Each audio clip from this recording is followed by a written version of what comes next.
Assalamualaikum warahmatullahi wabarakatuh. Perkenalkan, saya Ahmad Miyasar Ibrahim, salah satu peserta PKDP UIN Alauddin Makassar Angkatan 2 tahun 2026.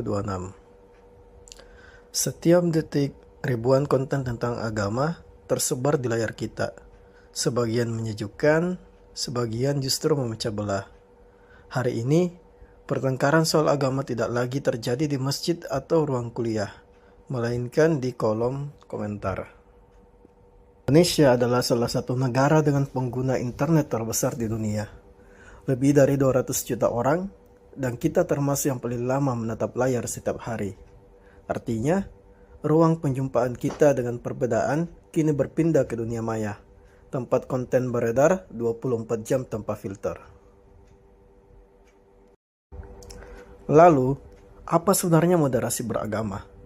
Ia adalah cara pandang dan sikap beragama secara adil dan berimbang. Dalam istilah Islam, itu disebut sebagai wasatiyah, jalan tengah.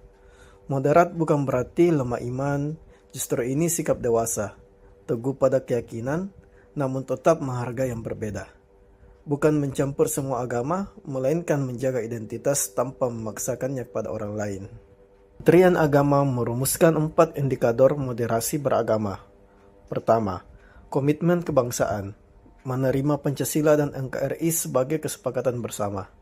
Kedua, toleransi, memberi ruang bagi keyakinan lain untuk hidup berdampingan. Ketiga, anti kekerasan, menolak cara kekerasan, baik fisik maupun verbal.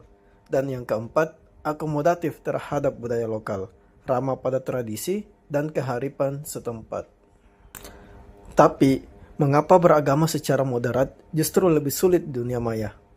Pertama, algoritma menciptakan ruang gema.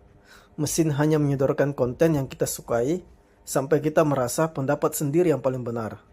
Kedua, anonimitas. Di balik akun tanpa nama, orang lebih berani kasar dan menghakimi. Ketiga, hoaks dan provokasi. Menyebar jauh lebih cepat daripada klarifikasi.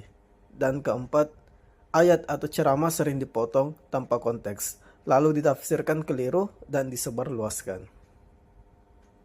Disinilah peran kita sebagai dosen. Kampus adalah benteng pertama literasi digital yang moderat. Kita mengajarkan mahasiswa untuk tabayun, memverifikasi sebelum membagikan.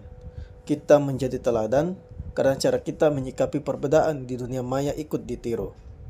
Dan kita membuka ruang dialog, menjadikan kelas tempat yang aman untuk berbeda pendapat dengan adab.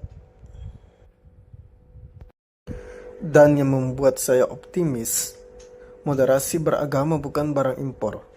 Nilai itu sudah lama hidup dalam kearifan leluhur kita di tanah Bugis Makassar. Sipa katau, saling memanusiakan. Sipa kalebi, saling memuliakan. Sipa kainge, saling mengingatkan dengan cara yang baik. 3 nilai inilah pedoman terbaik kita, termasuk saat berinteraksi di ruang digital. Terima kasih. Assalamualaikum warahmatullahi wabarakatuh.